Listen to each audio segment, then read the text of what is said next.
Hello and thanks for joining us. Tonight we remember Connie Smith as more than a number. It is part of our initiative to give a face to the victim, a voice to the family. Solane Arab spoke with one mom who's still grieving the loss of her son 6 years later as she wonders what he might have become.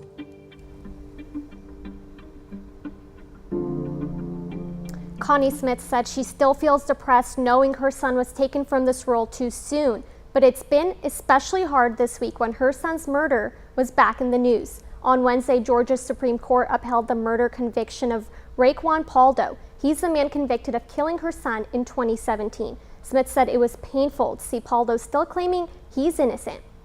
Almost 30 years ago, Connie Smith welcomed Connie Smith into the world. He was a very happy baby. I was so excited for the first time of having my first child. That child grew up and quickly became the kind of person who could make friends with anybody. A very good person, very fun person to be around because he was very bloom. Folks love to be around. Here he is at high school graduation from Twiggs County High. And here's the outfit he wore to the prom. That photo was taken right by this tree. Smith sees that tree every day now, reminding her she never got to say goodbye one last time. Went to Fairview and they wouldn't let us in. And it was one of the saddest days. And they came back and had said that he didn't make it. Smith said his death robbed him of a life she'll always wonder about.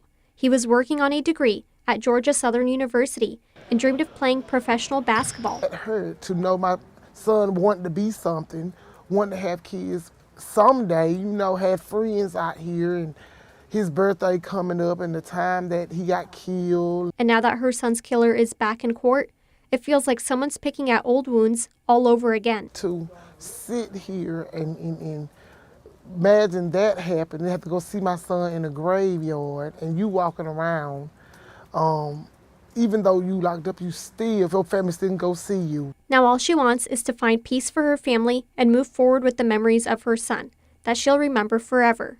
Reporting in Dublin, Solane Arab, 13 WMAZ News. Prosecutors said Raekwon Paldo shot Connie Smith after an argument at a friend's home. Paldo is now serving life without the possibility of parole in a state prison. Prosecutors said the two men were good friends. On our More Than a Number memorial page on 13WMAZ.com, you can find tributes to victims and much more, including a resource guide for the families of crime victims. If someone you know has been the victim of a homicide or a tragedy, you can add their information through a family form. Text MORE also to 478-752-1309, and we can send you our guide to your phone. Again, text MORE to 478-752-1309.